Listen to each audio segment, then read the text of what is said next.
Gunshots, shattered windscreens, bullet holes in a gate, and one of Nigeria's most prominent opposition figures caught right in the middle of it all.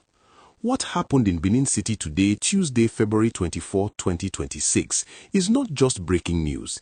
It is a story that should make every single Nigerian stop, sit down, and ask serious questions about where this country is truly headed. Peter Obi was in Benin City for what was supposed to be a moment of celebration. The African Democratic Congress had organized an event to formally welcome Olumide Akpata into the party. Akpata, the Labour Party governorship candidate in the 2024 Edo State election, is a well-known and well-respected figure in Nigerian politics and law. His decision to join the ADC was a significant moment, and the party wanted to mark it properly. So they gathered at the ADC secretariat in Benin City. Peter Obi was there. Former APC National Chairman Chief John Odigie-Oyegun was there. Senator Roland Owi, former Edo Governor Professor Oserihemen Osumbo, and several other political heavyweights filled that room. The crowd that showed up was even bigger than anyone had planned for. And according to witnesses, that crowd, that show of strength, is exactly what triggered everything that followed. ADC member Oruche Ogeamara Precious, known widely as Mama P, shared a video online that spread rapidly across social media. She stood outside, pointing at bullet holes in the gate, spent cartridges scattered across the ground, and luxury SUVs with their windscreens completely smashed in. She said the attackers were specifically angered because the turnout at the secretariat was too large. Nobody had publicly announced Peter Obi's visit to Benin. Word simply moved quietly among supporters, people showed up in numbers, and those numbers clearly threatened someone. The moment the event ended and security presence began to thin out, armed men on motorcycles moved in, and they moved fast. Within minutes of the crowd dispersing, chaos broke loose on the streets of Benin City.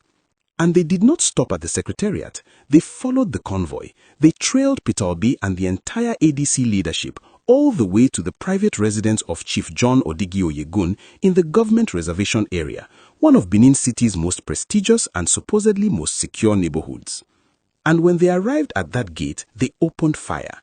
They shot at the compound. They destroyed vehicles. Women who had stayed back at the secretariat were reportedly assaulted. The GRA, a place where former leaders and senior officials live, heard gunshots on a Tuesday afternoon in 2026. That detail alone should tell you everything you need to know about how bold, how calculated, and how dangerous this attack truly was. The national coordinator of the Obedient Movement, Dr. Yunusa Tanko, described it as a survived assassination attempt and ended his statement with 4 words that should land heavily on every Nigerian hearing this: democracy is in danger. And if you are watching this and you are not yet subscribed to this channel, right now is the moment. Hit that subscribe button and turn on your notifications, because this is exactly the kind of story we follow from the very first shot fired all the way to the last person held accountable. Now, to understand the full weight of what happened today, you have to know what came before it, because this attack did not arrive from nowhere. The ADC secretariat in Edo State was attacked on February 5, 2026, when suspected thugs attempted to burn the building to the ground. That attack failed, but it was a warning that clearly went unanswered.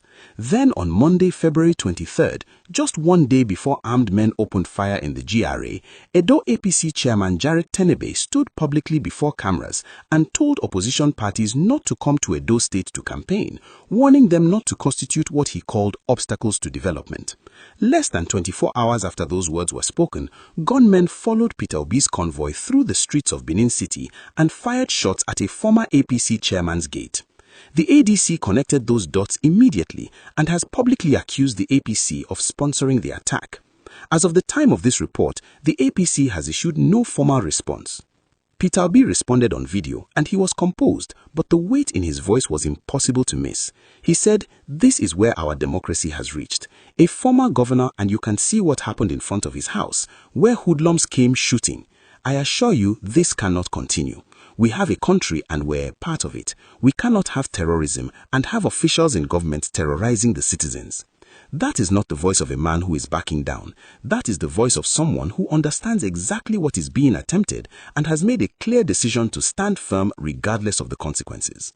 Across social media, Nigerians are asking the very same question Mama P raised in her video. How does something like this happen in the middle of Benin City in broad daylight, within walking distance of a police station, and nobody intervenes? That question deserves a real, visible, undeniable answer, and whoever is responsible deserves to face the full weight of the law. So tell us in the comments, do you believe Nigerian security agencies will genuinely investigate this attack and make arrests, or will this case quietly disappear into a file like so many before it? And do you think Peter Obi and the ADC should press forward with their activities in Edo State, or has the risk become too great to ignore? Share this video so more Nigerians can see what is happening in their own country. And if you have not already, subscribe and stay connected, because this story is far from over.